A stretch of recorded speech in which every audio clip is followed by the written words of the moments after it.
Leesburg. So it's 2024 and we have a new theme. It's a grand rising. And keeping with tradition, our theme for the first month of the year is also a grand rising.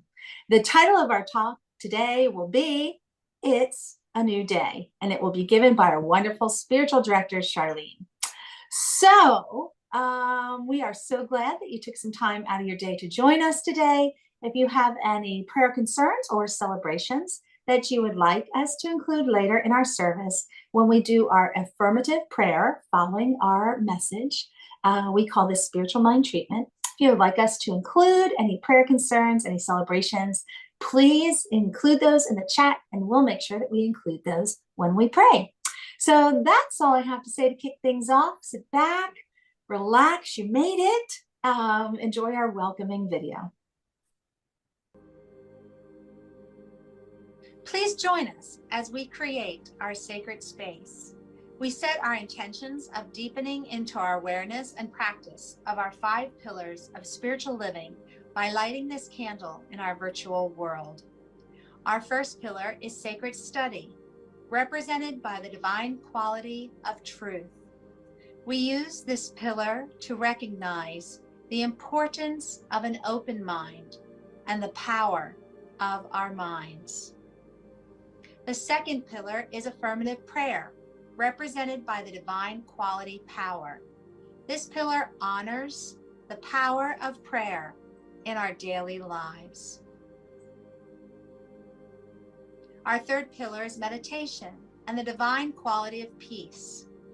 This pillar reminds us of the importance of meditation and the peace we feel when we quiet our minds. The fourth pillar is circulation and the divine quality of life. We know that the great law of circulation works in our lives. As we give, so shall we receive. And the fifth pillar is sacred service and the divine quality of love. This pillar affirms our call to be a service to our world as we see through the eyes of love. Let us close our eyes as we bless this sacred space and our time together. As we weave each of these pillars of spiritual living into our service today, may they deepen our own spiritual practices of study, prayer, meditation, circulation, and service, expanding our minds and our hearts to the 5 divine qualities of truth, power, peace, life, and love. We also bless everyone who made our service possible today and everyone in attendance. May the energy of love that is generated here bless everyone abundantly, and so it is. Battery connected to my iPhone. Okay, you can hear me turning on our meditation music. So now is the time in our service when we do our meditation. And I don't know about you, but I have discovered over the years of doing meditation that it's almost like taking a shower, but it's a shower for the inside, right? We wash our bodies. We know how important it is to keep our bodies clean, but how often do we just wash our spirit? And this is how I view meditation, because I always feel refreshed and rejuvenated after I meditate. So sit back in the chair, get comfortable, just relax your shoulders. Take a deep breath in and hold it. And slowly release. And we're going to do that again, breathing in through our nose. Holding. And exhale through our mouth. And one more time, because it feels so good. Breathe in. Hold. Release. Just doing that exercise at the beginning of our meditation is just that pause, that wonderful spiritual shower that I talked about. So we did our visioning after service on Sunday. Maybe you were able to join us, maybe you weren't. But Dan was just commenting on what a wonderful exercise it was, and it was really a lot of fun. So my meditation today is going to kind of tie in with that. So as you continue to take deep breaths, I want you to focus on your heart space, that chakra that's right here in the center of your being. And we're going to create just this chamber of love. Take a moment and just feel that energy that is right there in the center of you. Hmm. So as we begin this visioning slash meditation exercise, just feel the power that comes from that space at the core of your being, our hearts. Just let the divine guidance and wisdom that's right there just radiate and come through. Be open to all things. The possibilities are limitless, just like that horizon that you're looking at. You might feel something, you might not, that's okay. But just see what comes up as we do this meditation. So, like I said, I was inspired by that visioning session and by the quote that's in our journal today. If you're one of the privileged, you joined us, you're donating on a regular basis, and you have this journal in front of you.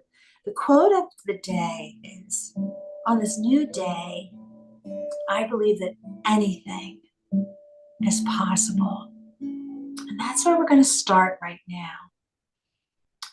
So as you look at those beautiful clouds and that sun way off in the distance, this day lies open before me. And it is rich and it is full. It is filled with abundance. Anything is possible. And think, what's one thing, just one thing that you would like to accomplish today? And it could be something very practical. It could be something easy. I just want to unload the dishwasher. I just want to fold the towels. I want to walk the dog. Or maybe it's something that you've been putting off a little bit. And just, if I can get this one day, if I can just do this one task today, oh, it'll be so good. It'll be finally off that to-do list. On this new day, anything is possible. And you can take that. What's one thing you'd like to accomplish this week? Or at the start of a new week? What's one thing you'd like to accomplish this week? Anything is possible. There are no limitations. And then we can even keep going. There's a few more weeks this month, right? What's one thing you'd like to accomplish this month? What's one thing you'd like to accomplish this month? Anything is possible. Whatever you focus on will expand. When you direct your attention there, it's magic. You make things happen. If you want it to get done, really put your focus and attention, it will get done. So with that, remember, every new day, anything is possible. And now we have some music.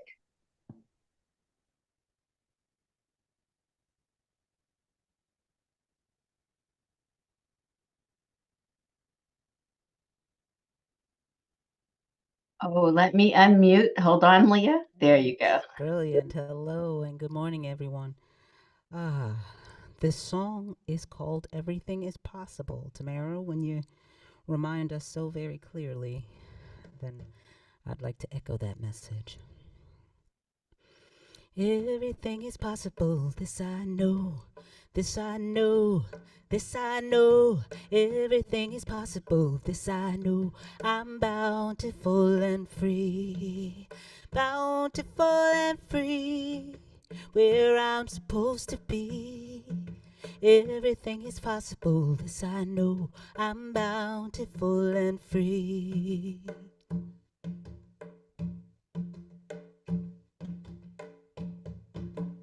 Everything is possible, this I know, this I know, this I know.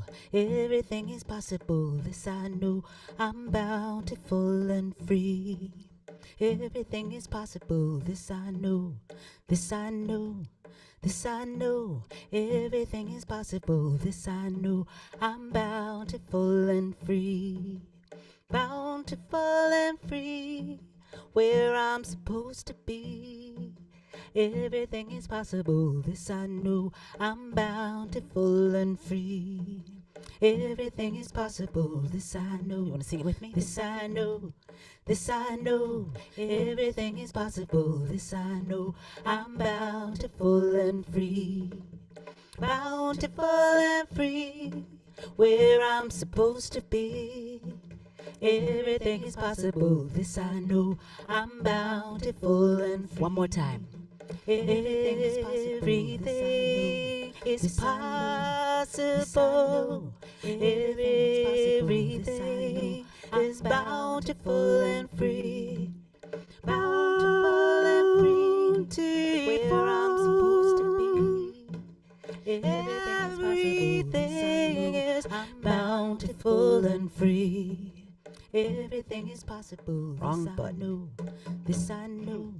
This I know, everything is possible, this I know.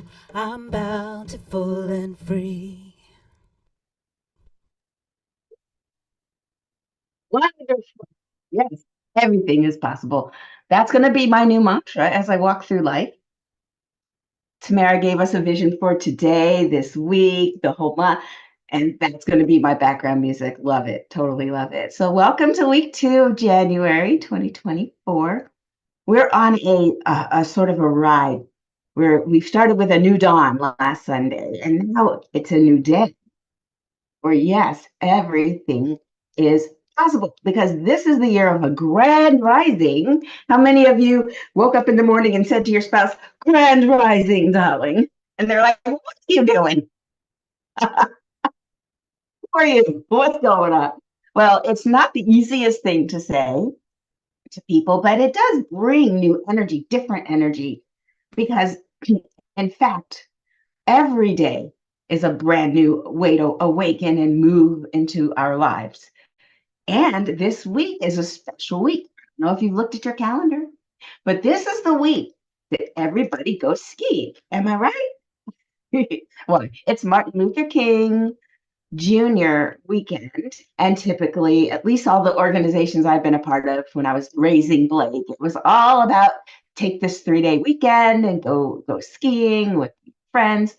But there's something else going on now. In February, Black History Month will be here, and in sort of preparing the way, I wanted to talk a little bit about Martin Luther King Jr.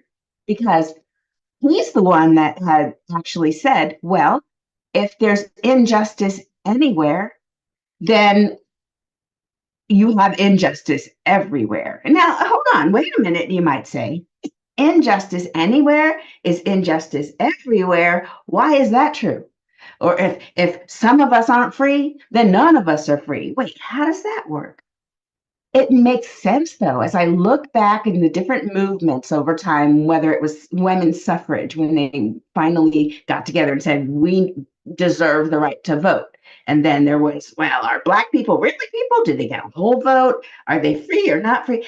A lot of us moved together, joined together. Even those who weren't immediately affected by the situation, they knew to join together because we might let's say I get out there and I march for a cause that I'm not particularly a part of. Maybe I'm not quite a marcher, but just as an example, what if I got out there and marched with people about genocide against the people who are in Gaza right now? There's a big, is it genocide? Well, if you say it's genocide, then are you being anti-Semitic? And there's a big argument going on right now.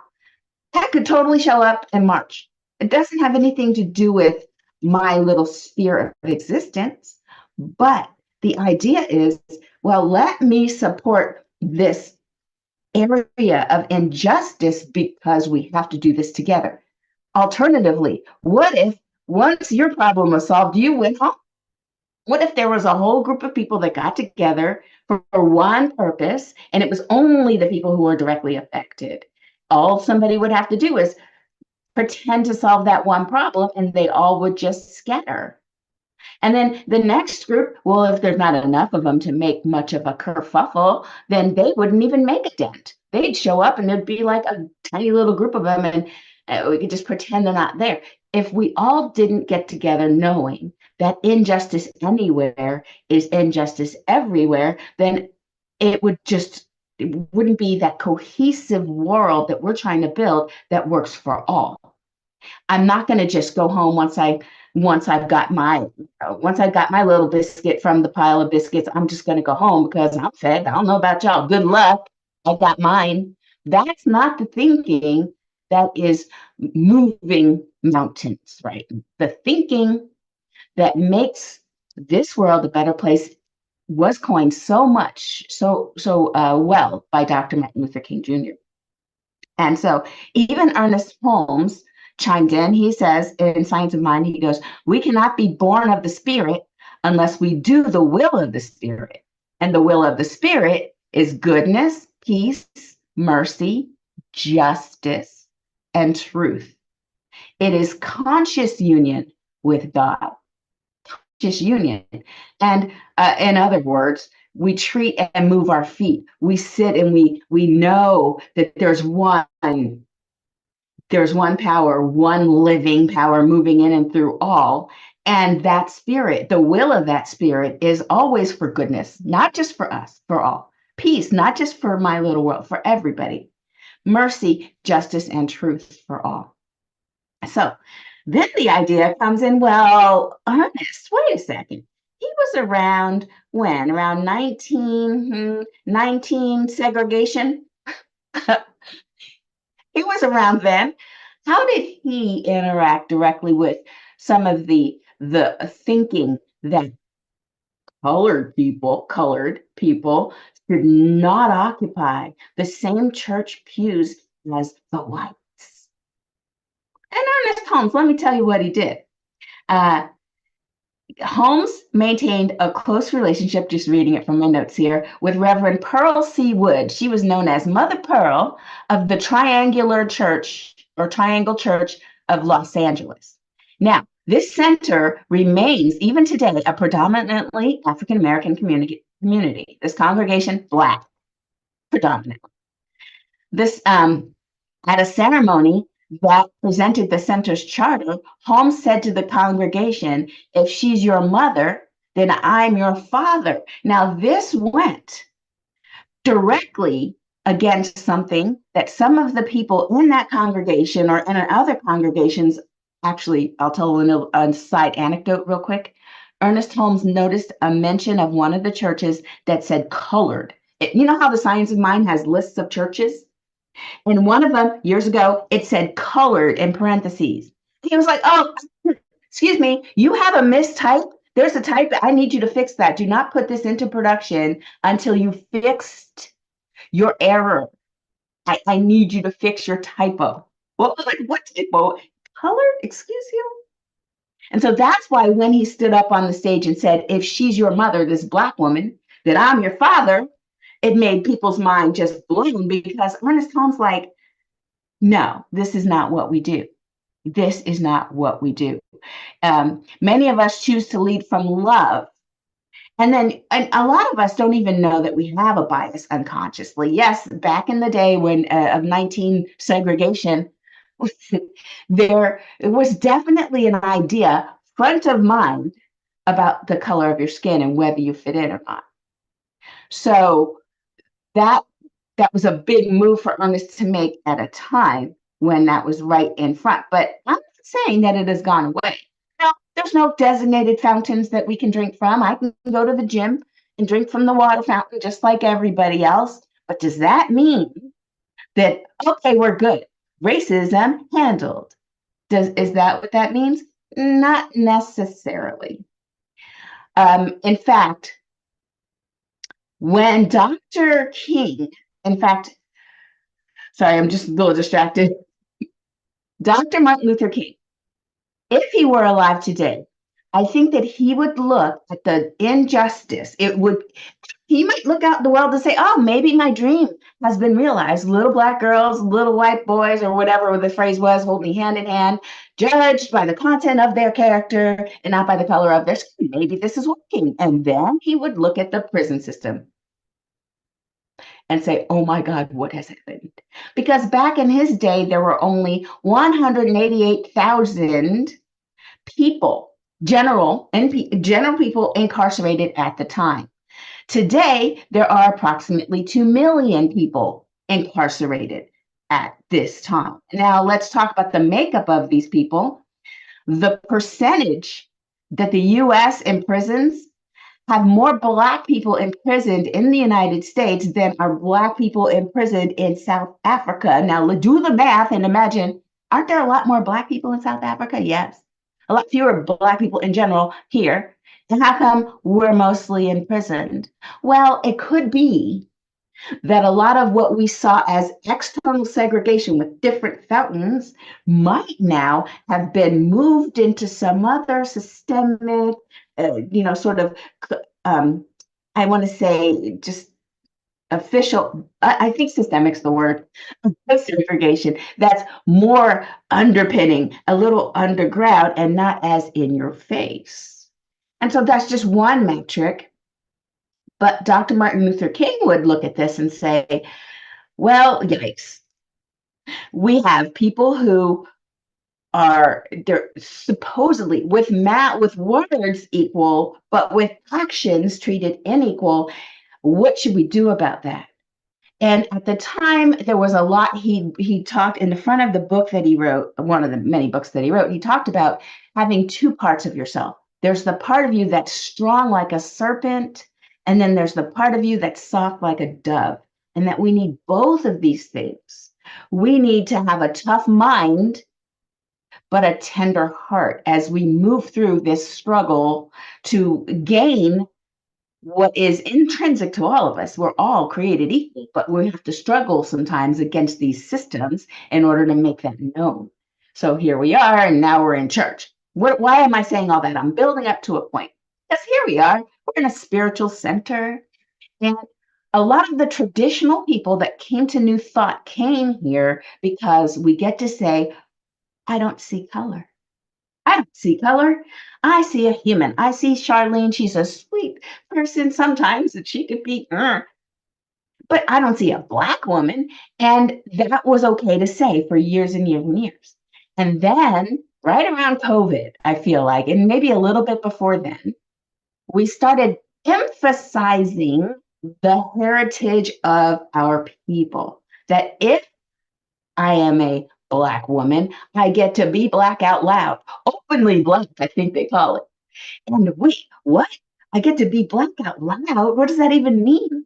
It means I can own my heritage. I can own the things that come to me because of who I am, the good and the bad, and I could say it out loud instead of maybe going to church, looking at everybody else. Nobody mentions the fact that I'm a Black woman, and we just hold hands and let there be peace on earth and let it begin with me. And then nobody talks about systemic racism. It doesn't exist. C.S.L. Leesburg had a minister who wasn't having any of that. Reverend Sunday, this wonderful, beautiful, tall, beautiful white woman, blonde hair, blue eyes, she will break down for you all of the inequality and racism that's endemic. And so it's so interesting, isn't it? Isn't it so interesting that someone who's not the one affected by the mistreatment, I just want to point that out, is able to stand in all of her truth and say, yeah, it's kind of horrible, the history of what we've done to African Americans. I mean, they were kidnapped from their homeland and brought here and forced into labor. And some of the people in our congregation were like, I never thought of it that way. That is terrible, to be kidnapped from your home, forced into enslaved, and then your kids taken from you, treated like chattel, and then it changed the way people thought about it in one New Thought church. It's not the only New Thought church that had these new ideas, old ideas, but now we're able to give voice to them that come up. And it's been happening through the whole CSL.org, the whole national, international organization, to the point where they're holding these meetings now. They have book study, this book by Sean Ginwright called The Four Pivots, where he talks about how to achieve the erasure of racism in these United States and sexism and all of the things that we go through, how to actually find that equality and how to have a vision beyond, well, we just want to be seen. We just want to be seen as equal. We're not trying to be better. We just want to be considered. We want to be in the room. Women, people of color, anybody who disabled, anyone who's not cisgender white male, we want to be in the room and treated equally. He has a whole framework about it. And so the whole organization has been studying this. They've had a couple of book clubs about it. If you go to csl.org, you could probably jump into one of their book studies on this topic. We studied it in ministerial school, and it was very moving. The idea that not only as a spiritual group, it's incumbent upon us to take what we know to be true, which is that we are spiritual beings having a human existence and that there is no separation.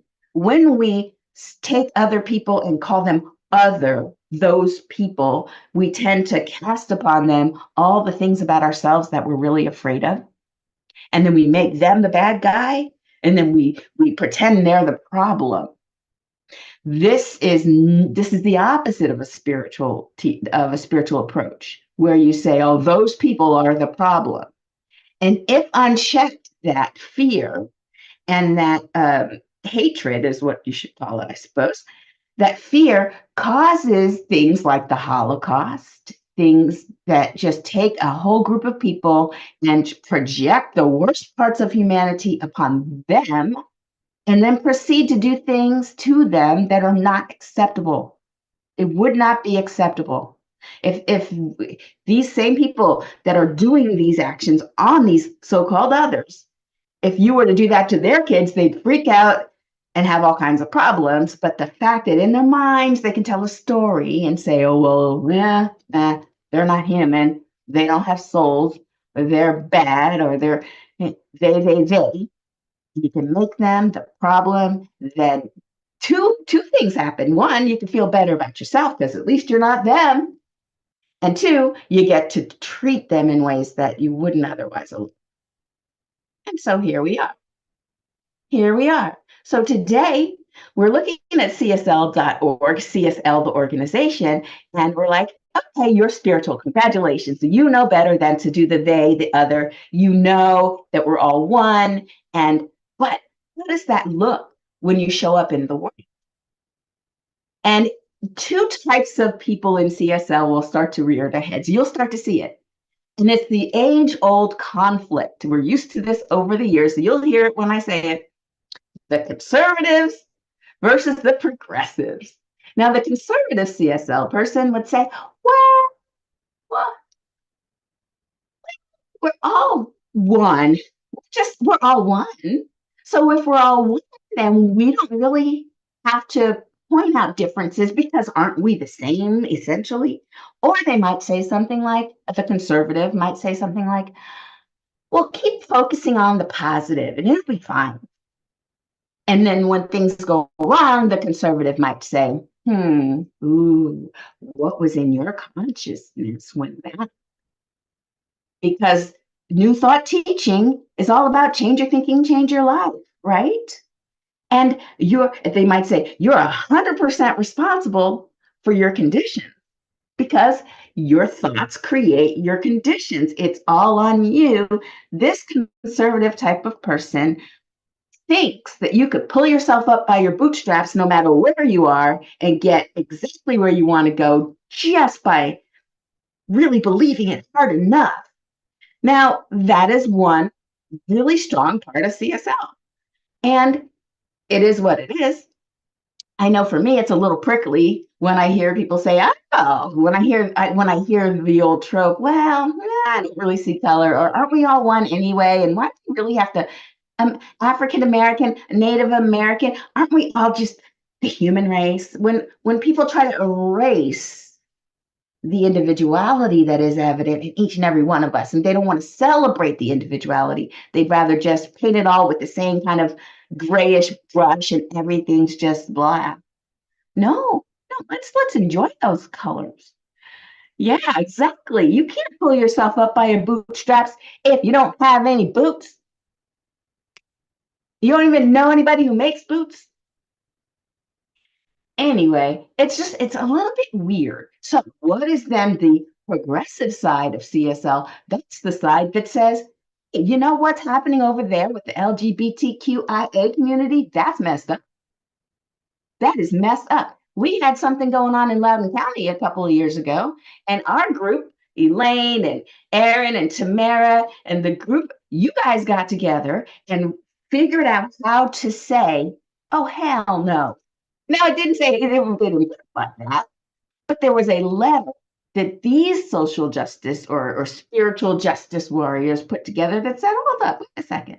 So the problem was, I guess, that there was a person who played a sport that wanted to be known as their pronouns. But the coach was like, "I don't have to use those pronouns. I'm going to misgender you and use what it says on your birth certificate. I'm going to refer to you as that. I don't have to call you anything else. And it's my constitutional right to not have to call you anything else. And fight me. Fight me if you don't." And so it became a big old fight. And of course, we wrote, by saying we, I mean the royal we, they wrote the letter. I signed the bottom of the letter. And it was, let's look at the Constitution. Let's look at the and freedom and justice for all part of our Pledge of Allegiance.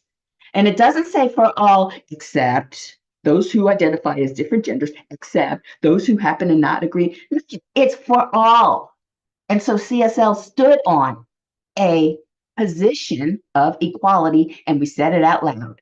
This is rare for a lot of CSLs. A lot of CSLs are still in the, well, let's pray, and praying is fine, but let's also do something. And I'm not going to say, and here's what you should do. It's up to you to know what you should do. There are people who have talents in certain areas that can point them in the direction of spiritual justice or creating a sacred sort of sense of, let's do something about these obvious problems. And now your conservative might say, "Oh, I don't like church anymore. It got political."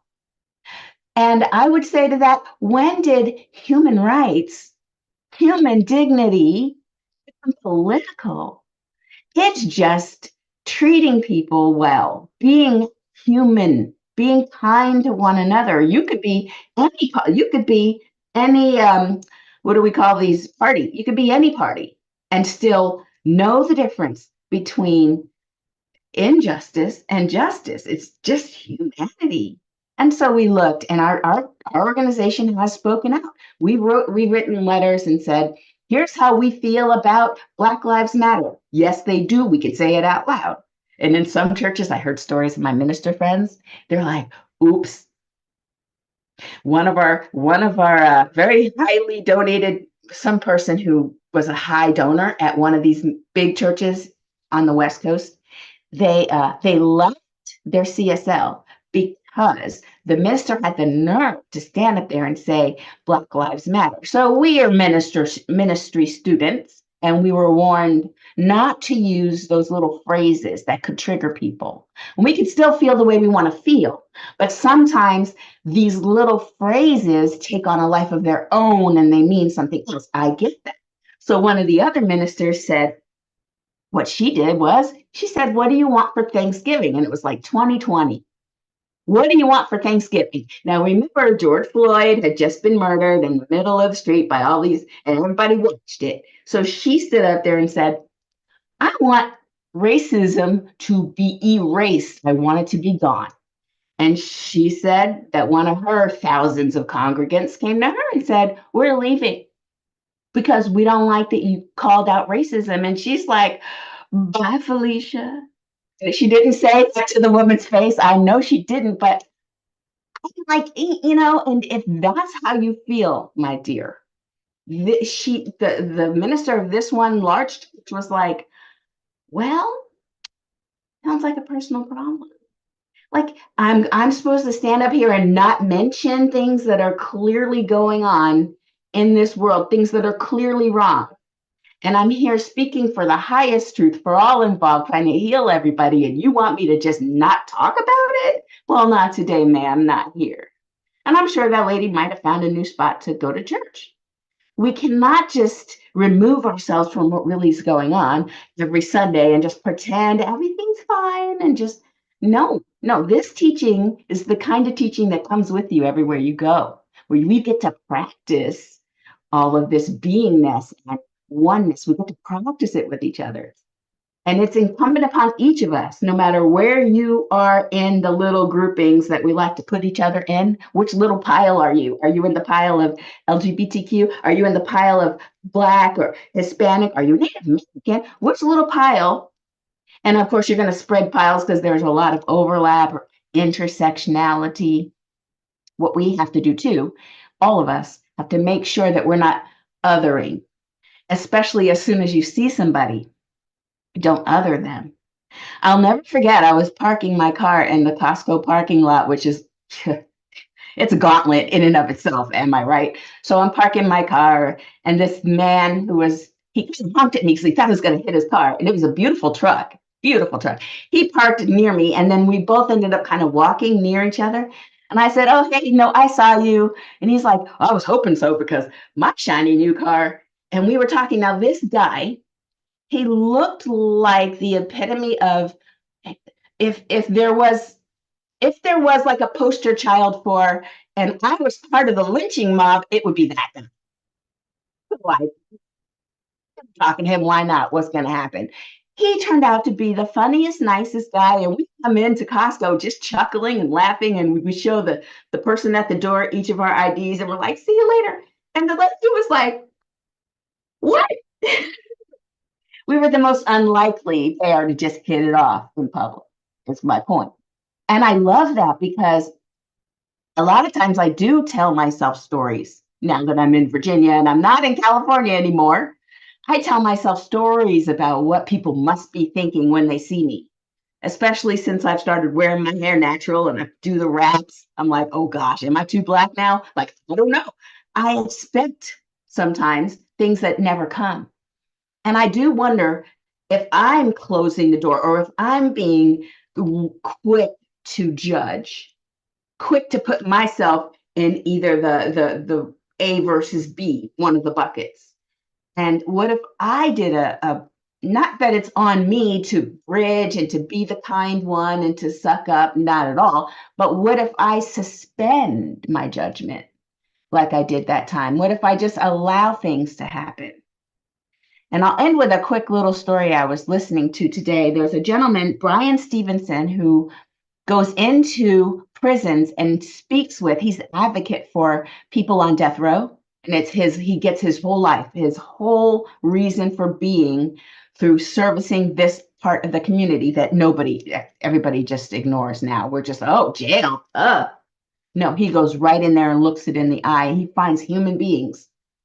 They might be rightfully or wrongfully prosecuted, but he said that they're doing a lot of different work. And in Alabama, there's a museum where you could go and you could find 800 jars of dirt where the dirt came from the fronts of these courthouses where they used to take Black people and lynch them in public. It was a whole party. They'd bring their kids and they would point and other and use the fear and use it as a whole thing.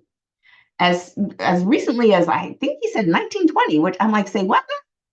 So if you go to Alabama, there's this museum, these jars of dirt. How did the jars of dirt get there? Well, they have a whole list of different courthouses in the South where these lynchings were ceremoniously celebrated.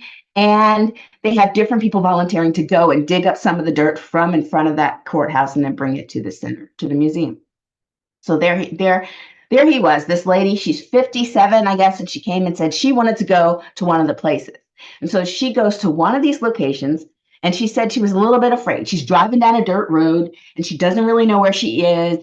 And I get it. There's sometimes when you hear in your mind, girl, what are you doing here? You will go missing. And she said she's still driving, and she goes in front of the courthouse, and she stops, gets out of her car, and she starts to dig.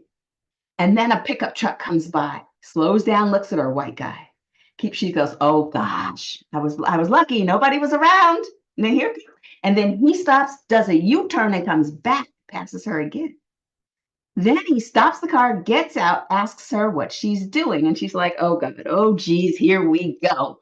But something in her just turned on, and she said, I'm going to tell him the truth.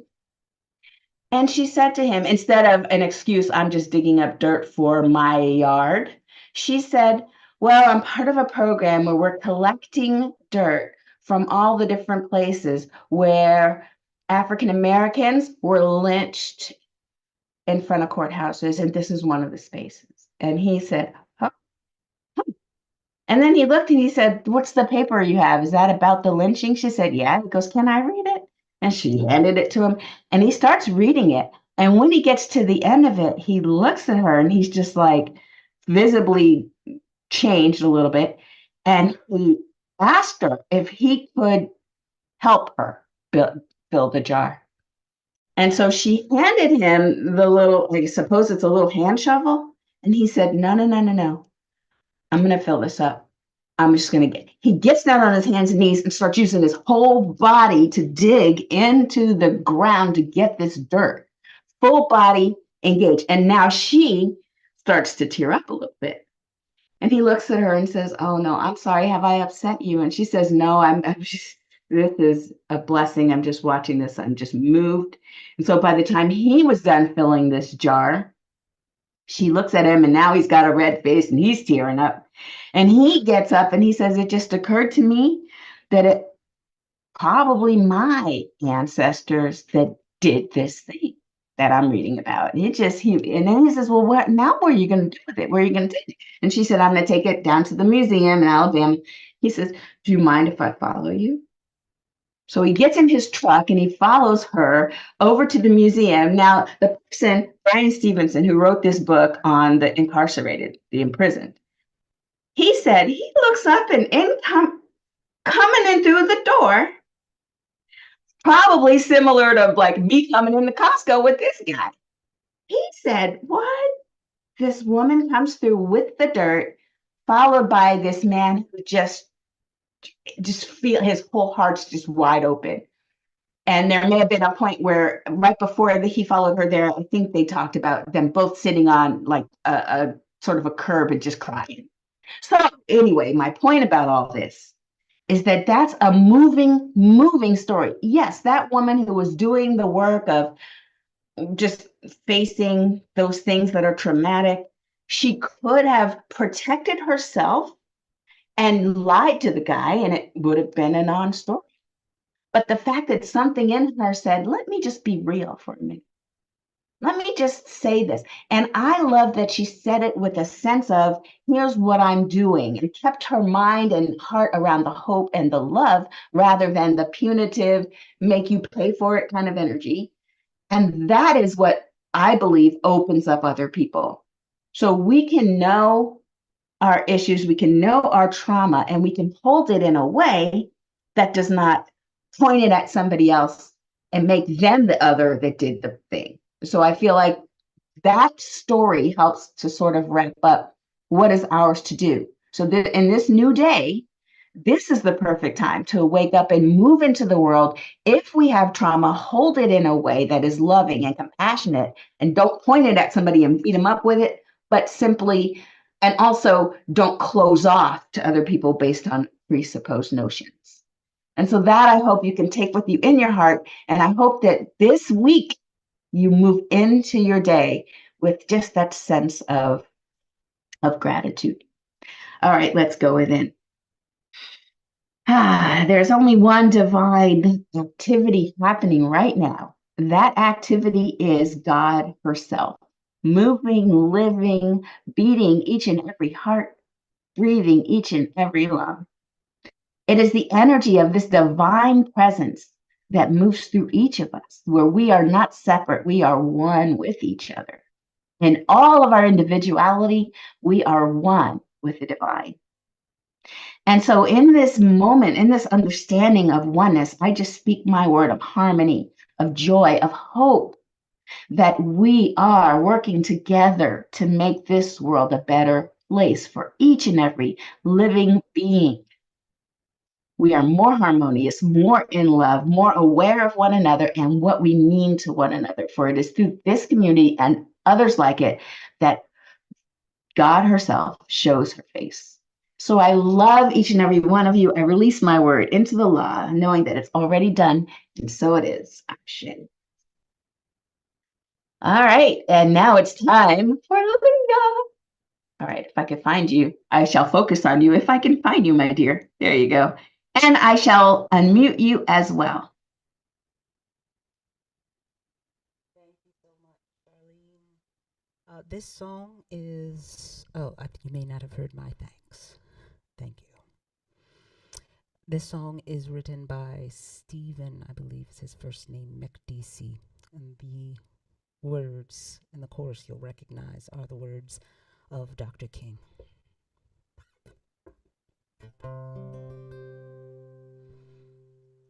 When the song comes familiar, please sing.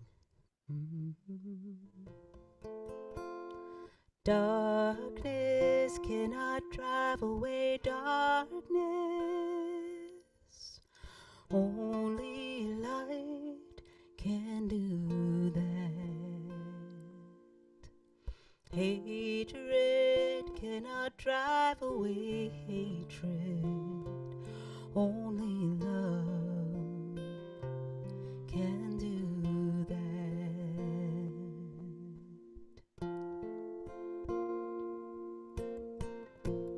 All you lovers of peace, hatred has an enemy. If we want the fighting to cease, we must remember these words from the fallen king. Darkness cannot drive away darkness. Only light can do that. Hatred cannot drive away hatred. Only love can do that.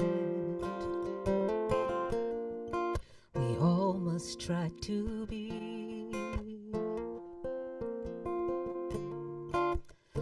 an instrument of peace.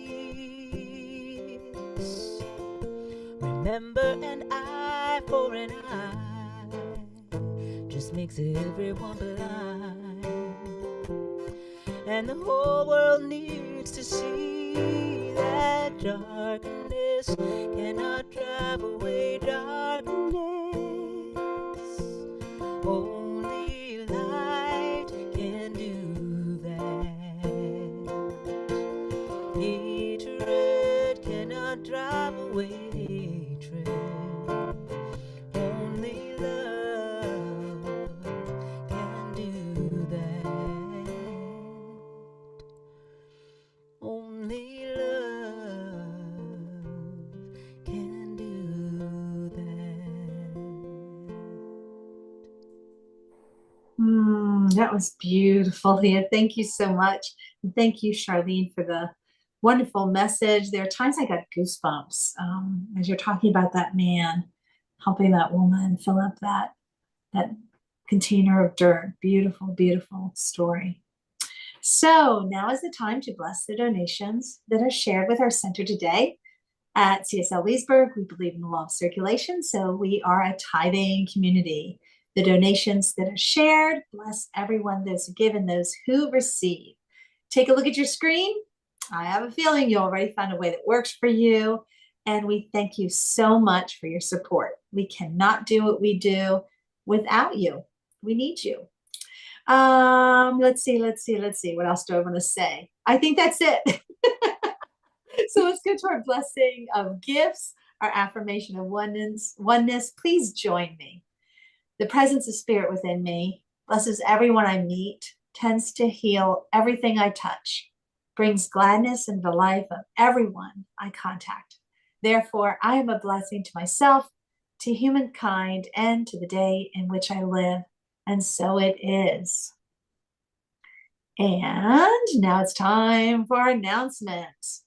So I tune on a little bit early, and Dan, I'm giving you a shout out again. I was listening to the folks that joined for the dream study yesterday, and they were talking about how amazing it was and how insightful. And we know that when we dream, sometimes like things don't make sense. So if you'd like to explore your dreams, join the dream team next Sunday. I'm sorry, let me strike that. Not this coming Saturday, but the following Saturday, January 27th. They meet at 10 o'clock Eastern Standard Time, and you share your dreams. It's a great idea to keep a little notebook because it's hard to remember them. So jot things down and join that group on January 27th. If you'd like to explore your dreams, listen to others, and see how they can help you interpret your dreams. And do we have any other announcements? I didn't think there was anything else happening. Charlene and I are talking about some classes, some workshops for 2024. So stay tuned. We'll let you know as we get those plans more settled and firmed up. All right, folks, it's time for our closing affirmation. Turn on your mics if you can. You know I love to hear you. Put your hands over your heart. Give yourself a big old hug. Remember, it all begins with self-love. So here we go. Ready? I am love. I am am love. I am love. Yeah, there you go. And now look at someone in the room. It could be a friend, a loved one. It could be a furry companion, or just send it out into the universe. We know they're going to feel it. Tell someone you are loved. You are are loved. You are. That is the truth. And now join me as we put our hands up in the air and remind ourselves it's all love. It's Oh, all love. Love. Thank you so much for joining us. If you can stay, hang out with us. We do something that we call Pearls. It's when we share what really resonated with you, what part of the meditation or the music or the message. I already saw that somebody posted in the chat. There was a line that Charlene spoke that just resonated with them. But hang out with us and we'll talk. We'll catch up with each other. But if you have to go, just know that we send you off with our blessings. So enjoy the rest of your day. It